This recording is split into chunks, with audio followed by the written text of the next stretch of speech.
Hey everyone, welcome back to Build. I'm Brittany Jones-Cooper, and I'm so excited for today's guest. I'm going to be joined by the one, the only, Kristi Yamaguchi. But before we talk to Kristi, I want to remind you guys at home that you can also participate in today's conversation by clicking that Submit a Question button on the page, and we'll try our best to get to it by the end of the show. But now I need everybody in this audience to put your hands together and welcome Kristi Yamaguchi. I'm super geeked right now. I think like so many little girls, you know, I obviously grew up watching you, so it means a lot for me to sit here with you. I just want you to know that. It's really, really cool. It's my pleasure. And, you know, obviously we have the Olympics coming up in a couple weeks, which is huge in PyeongChang. Yes. I'm sure every 4 years the Olympics come up, does it kind of start bringing back your Olympic experience? Absolutely. It's a special time, I think, in any athlete's life when they're an Olympian and representing their country. So, yes, every 4 years, it's exciting to see the new crop of athletes, especially skaters, of course, and to see, you know, what they've gone through and what to look forward to when they go and compete. Yeah, and you won the gold in 1992. So how old were you? And now thinking back, can you even imagine that you went through all of that pressure at that age? I was 20, so yeah, I think it was, looking back, it's like, okay, it's good I was pretty young and just focused and had this tunnel vision because there's a lot going on around you and you're just kind of doing your thing on the ice. And then I don't think it really hit you until a few years after the Olympics where you're like, wow, that's had such an impact on my life and will continue to. And just so lucky that the stars lined up and things happened the way they did. Totally. And I would imagine skating the Olympics is so much more different than skating in other competitions. So what are some ways in which it's different or more heightened?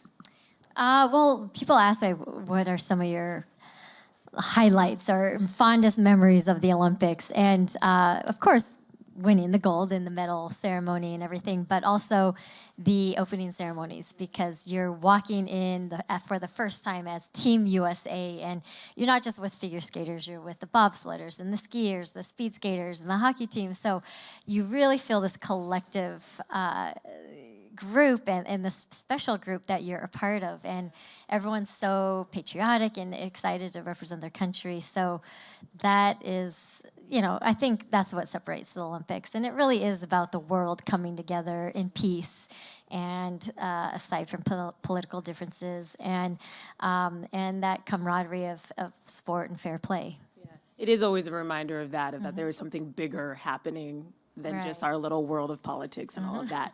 And so the U.S. figure skating team just had their national championships, right? And they selected the team. There's a little bit of drama, right, with Ashley Wagner. Not with her. Yeah, but you know, which you understand. She wasn't selected, and she was very outspoken about that. I think everybody can understand that. Can you talk a little bit about that selection process and why it can be so intense for people? Yes, it's intense. It's hard because it is a unique sport where it's not like a time trial where it's like, this is the Olympic trial and the results here are your best times, and that's how it stands. There's criteria that goes involved with the selection process, and it's how you've done all year and just, you know, how things are looking, and obviously the U.S. Championships has a heavy hand in that decision. So it's tough because Ashley has been the face of figure skating for the 4 to 6 years, I would say at least. And you know, it just sometimes there's the changing of the guard, and a young skater, Brady Tennell, who I think will be an incredible representative for us at the Olympics. But she just had amazing skates her last 2 competitions leading up to the U.S. Championships, and technically you can't deny how incredible she is. So yeah, it's just the constant trying to keep up with what everyone's doing at that time. Yeah, it really kind of requires them to be on the top of their game very consistently, which I would imagine is just a lot of pressure, but it is what it is, and that's why they're performing at that level. Right. Yeah. So what about the rest of the team? I know there's Nathan Chin, is that his name? Yep.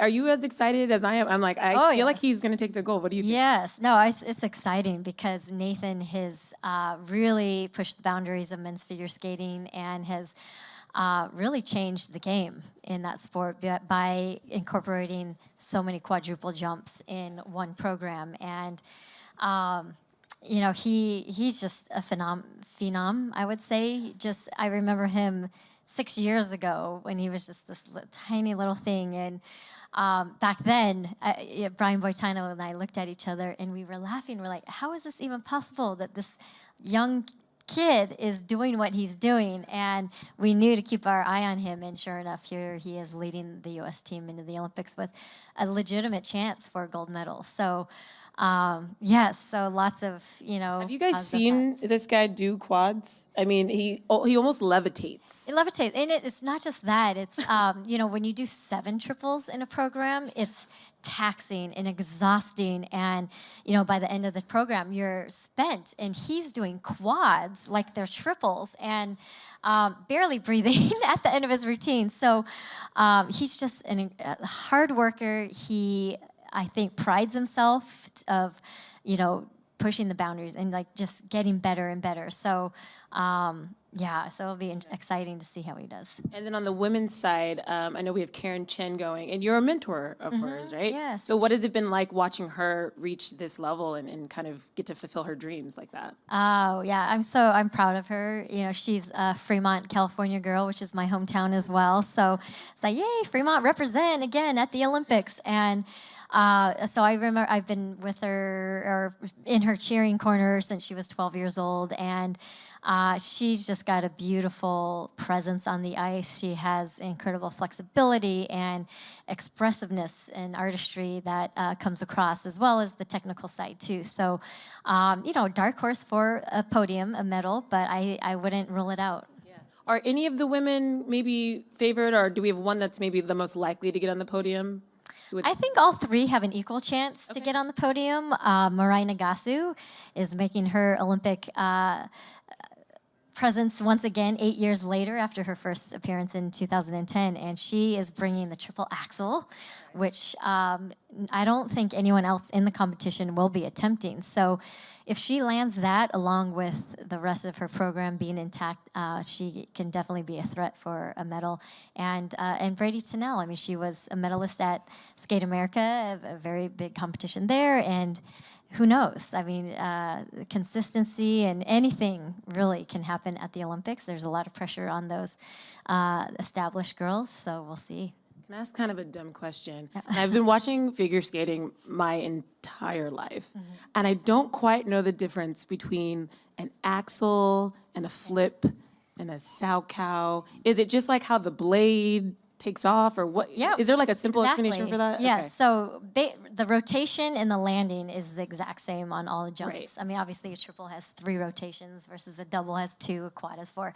But the takeoff is what differentiates, and you can sometimes be on your left foot tapping with your right foot, and that could be a flip or a Lutz, and then the axle is the only forward takeoff jump. So you're actually skating into it backwards or turn backwards, and you step forward on the outside edge and leap into the air. So it's it takes a lot of energy and dynamic, you know, energy to get up in the air. And so when you land it, it's great, but a lot can go wrong on it as well. I was gonna say that must be a scary like 3 or 4 seconds. A little bit. I think when you start doing the triple axel, it's you know, the falls are a lot more intense. Yeah. Sure. And so you are working with Team Milk this year, one of the co-sponsors, right, of the Olympics or the athletes. Can you talk about your involvement with Team Milk?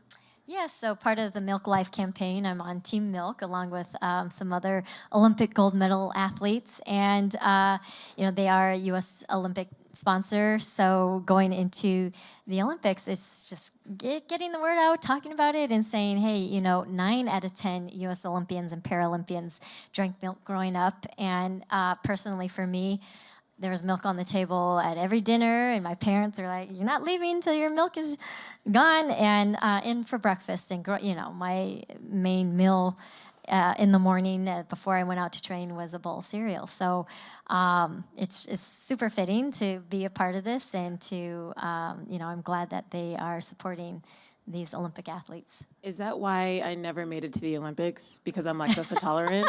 Did we just Maybe. solve that You problem? could have been the 1 out of the 10, maybe. I'll drink soy milk or almond milk. But yeah, it's, milk has just essential nutrients and is a good source of protein, and it's affordable. So it's just, a great staple for anyone. Yeah, and I would imagine too the diets of these athletes have to be pretty regimented and specific, especially when they're in like peak training. And so, what is that like? Just can you tell us like what the athletes would probably be doing right now as far as like their diets, and is there like something specific they do to like I was a runner, so we would drink, like eat pasta the night before a big race or something like that. Yeah, I don't know. I mean, I think every athlete in every sport is probably different. Back 26 years ago now, there wasn't as much science, I think, behind all of that. I just kind of well-rounded and everything in moderation. I did, my good luck meal the day of competition was pasta. So I don't, who knows if that's still a good meal. I don't know, but it worked for me. Well, we know it's still good. We don't know if it's good. Good for you. Yeah. Yeah. So it's... I don't know. I mean, I think depending on what, skating is a quick 4-minute, anaerobic performance. And then, there's someone like a hockey player who needs to be going for 2.5 hours. So, yeah, different needs for each athlete. So do you get to go to the games this year? I'm not. I'm not going to Korea, but I will be covering the games with NBC.com. Oh, that's awesome. At Stamford, Connecticut. We have an online show that will cover kind of the recap of the skating. Yeah.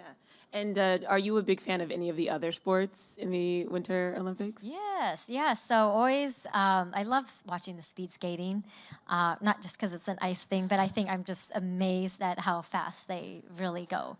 And the short track is always exciting because there's just, that jockeying for position is always intense.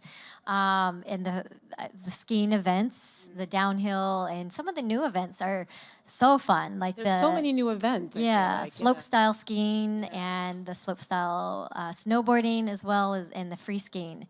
I mean, the tricks they do are just incredible, insane. Yeah, it's like the whole X Games meets the Olympics. Right. It's so exciting. Yeah. And that is cool. I mean, that's the cool thing about the Olympics is they're constantly sort of reinventing and like keeping it interesting and staying, which I think is really cool. Staying current. Yeah, because there are so many new sports. And, snowboarding has kind of taken the Olympics by storm and exciting. Chloe Kim, who's a young snowboarder and phenom, I think you're going to hear a lot about her at the Olympics and after the Olympics. So, yeah.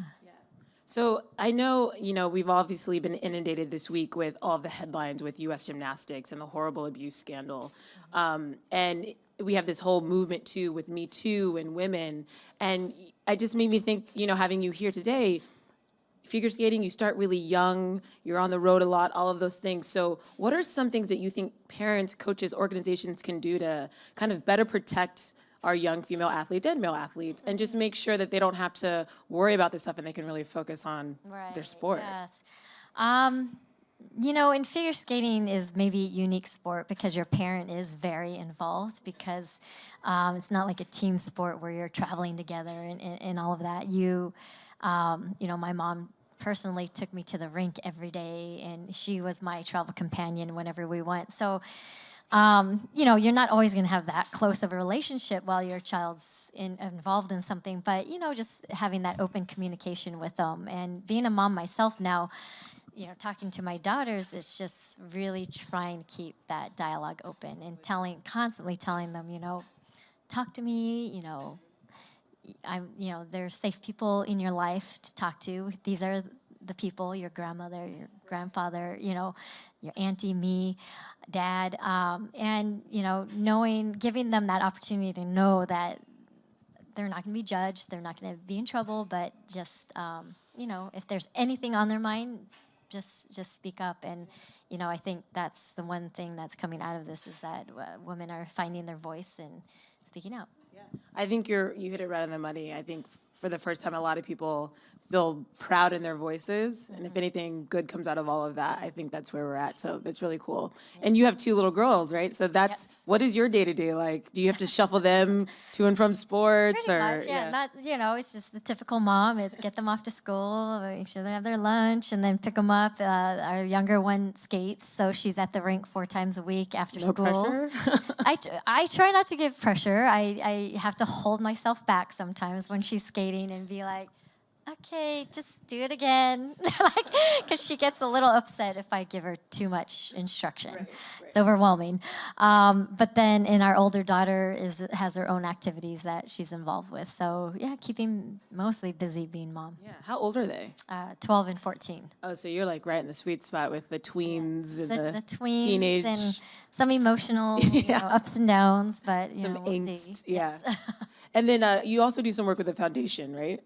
Yeah, so established back in 1996, so we're going into our 22nd year, the Always Dream Foundation, and always for underserved children. And the last 7 years, we've been focused on early literacy. So bringing in kindergarten, 2 kindergarten classrooms, reading programs, and giving them access to books, which 60% of low-income families in the United States have no books at home.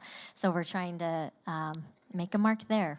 Wow, that's a really large number. Yeah. Why was literacy something that was so important for you?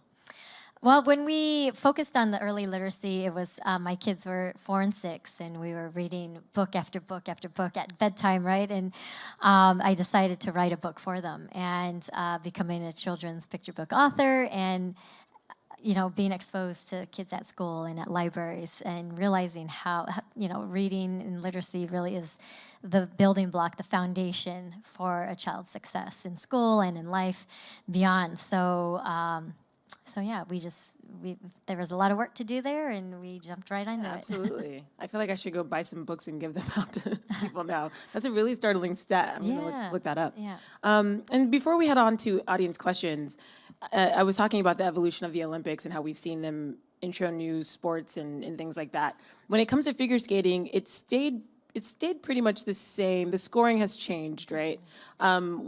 Is there anything that you can predict or see or want for the future of figure skating, just to keep it something that people love, or Yeah.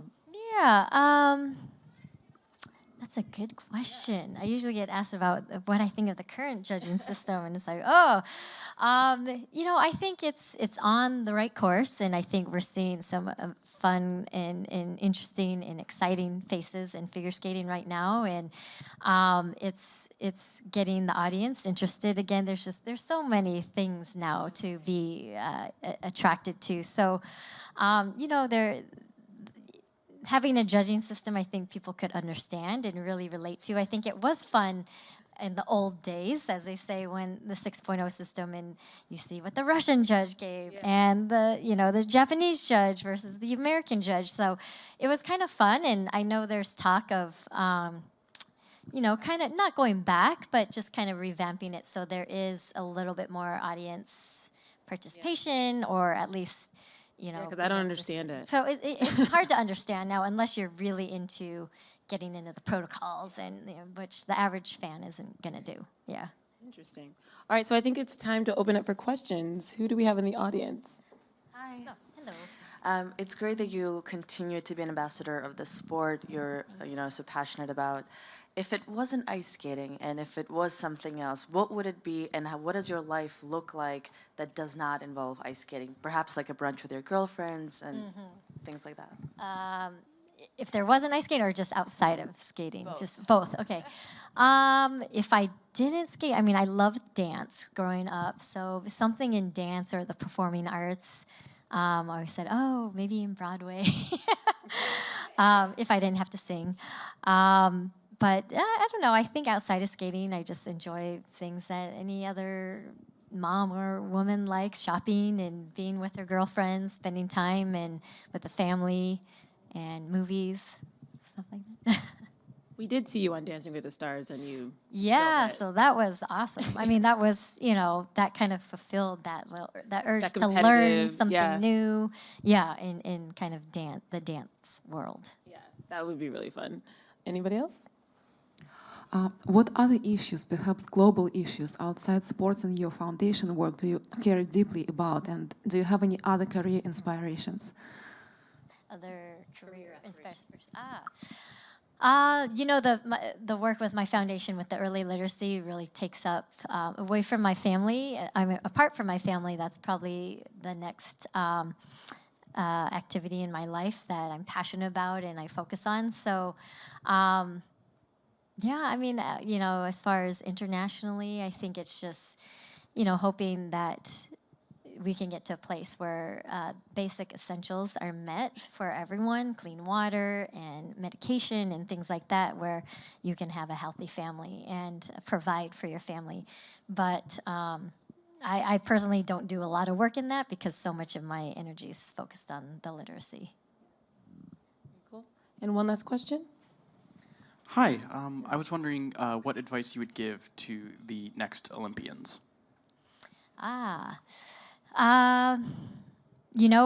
going to have ups and downs and challenges along the way, but, really find that passion within you on why you even became a skater or a skier or a snowboarder, and that's going to push you through, I think, those hard times, and just keep believing in yourself because it's hard sometimes, and I think mentally is the biggest challenge. So physically, you can put all the work in, but if you don't believe it, then it's not going to happen. And I think one great example is Mirai Nagasu. I had talked about her earlier, and she was so determined this year and focused that back in September, I told her, I'm like, this is going to be a good year for you. I just have a feeling. And you could just see it in her eyes and the way she trained and in her attitude. So mentally, it's just keeping on track and being as positive as you can.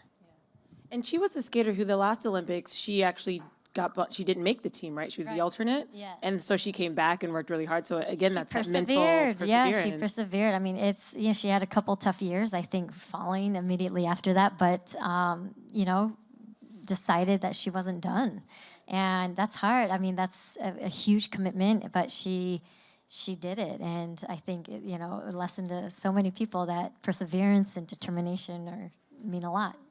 Well, we'll be watching her and all the other skaters. So great chatting with you guys. Chatting with you guys. Give it up one more time for Kristi Yamaguchi. Thank you.